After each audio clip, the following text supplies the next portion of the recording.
My girlfriend and I were together for about a year when this happened. At the time, we were both 27 years old.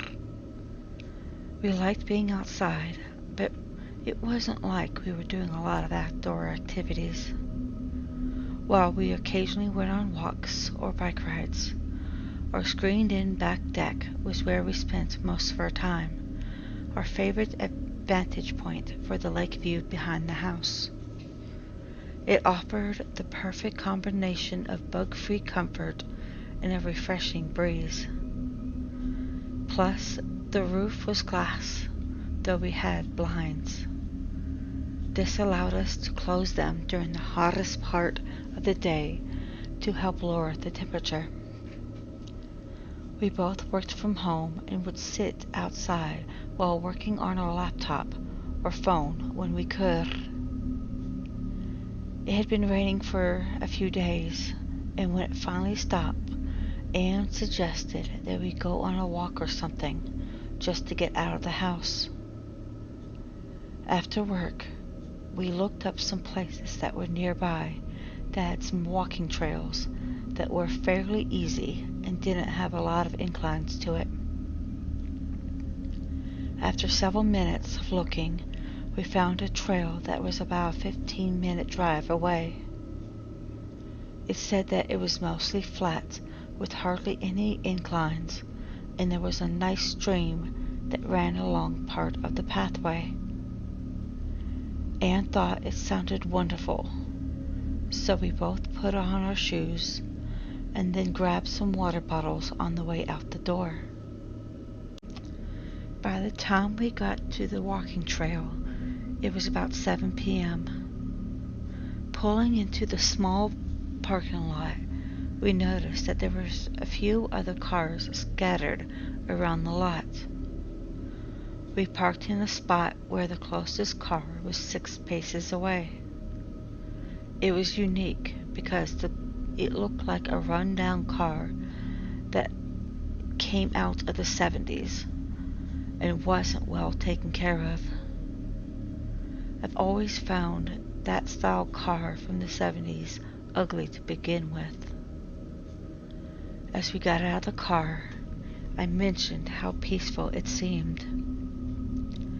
Looking around, it felt like we were in the middle of nowhere, since there were so many trees surrounding the parking lot itself. We were on the edge of town, but it still felt like we were miles away.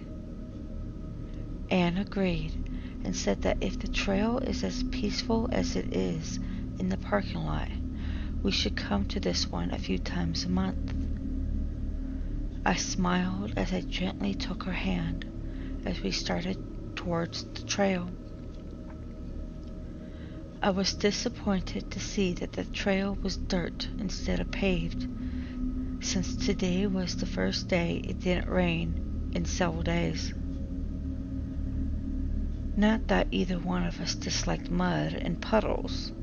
It was just more of a pain to clean our shoes when we get home. About 5 minutes into the walk, we saw a couple of people heading towards the exit. As they approached, we asked about the trail ahead. We wondered if it still felt remote and how the recent rains had affected its condition. They said that it was fine, though there were puddles of water in certain areas because there wasn't much sunlight with the overgrown trees, but we should be able to avoid them easily. Thanking them, we continued along the path, further enjoying the scenery. About 10 more minutes into our walk, we noticed that fog was beginning to roll in. At first, it was just a light fog, and we debated about continuing on or not. But when it started to get thicker, we decided to make our way back to our car. Neither one of us gave it much thought about the fog, other than being a little disappointed that we couldn't continue our walk. As we started our way back to the parking lot, we noticed that the fog seemed to be getting thicker with each passing minute. As the fog deepened, the night and unusual darkness settled. "It's gotten so quiet," Anne remarked, her voice cutting through the stillness. I then noticed the absence of the familiar sounds of insects and birds. The usual nighttime chorus had fallen silent.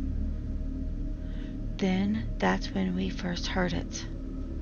Sounds of footsteps coming from behind us. We both stopped and turned, but as we did so, the footsteps stopped as well. Even though we couldn't see that far because of the fog, we couldn't see anyone directly behind us. Anne and I continued to walk back toward the parking lot as we picked up our pace. Once again, we started hearing the footsteps behind us as we were walking. No matter how fast we were going, the footsteps were keeping pace with us. I could tell that Anne was getting scared, and I won't lie, I was getting a little worried myself. I kept looking over my shoulder, expecting to see who or whatever were making those footsteps. Yet nothing was there, just the sound of the footsteps. Just then, a rock about the size of a baseball went flying past our heads, landing a few feet in front of us, causing us to stop for a split second. I grabbed Anne's hand and told her to run. We ran as fast as we could.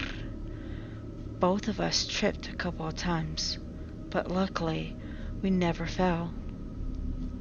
The whole way back we could hear the footsteps keeping up with us. Once we made it to the parking lot, I glanced back for a brief moment and still couldn't see who or what was chasing us. As we ran to the car, I pulled out the key from my pocket, unlocking the doors. Anne and I got into the car quickly. As I turned the car on, she locked the doors, looking towards the direction of the trail. She couldn't see neither the trail or who was even chasing us. We both noticed that the cars were gone, except ours and the ugly car from the 70s that was still parked several spots over from ours. As we drove out of there, Anne kept her eyes in the direction of the trail, but she didn't see anyone. Both of us were fairly shaken by the experience, and it took everything I had not to speed. After several minutes of driving, the fog became lighter, like it was going away the further we got from the trail. Once we got home and parked our car in the garage, we headed inside. I headed towards the bathroom as Anne went to start turning lights off and close the curtains. As I was finishing up, I heard her call my name in a worried tone. Fear swept over me. Running out of the bathroom, I looked around for Anne, finding her standing near the window, peering out the closed curtains, and the lights were off. I rushed over to her, asking if she was all right. She looked up at me, saying that the car from the parking lot was driving slowly down the road. I pulled the curtain back slightly, glancing out just in time to see the ugly 70s car slowly passing our house with a dark figure in the front seat. Dropping the curtain quickly, I looked down at my wife, trying to calm her down, telling her that he's passed. I'm sure he was looking for our car. To this day, we never went back to that trail, and stuck to walking around in our neighborhood, and we never saw the ugly 70s car again.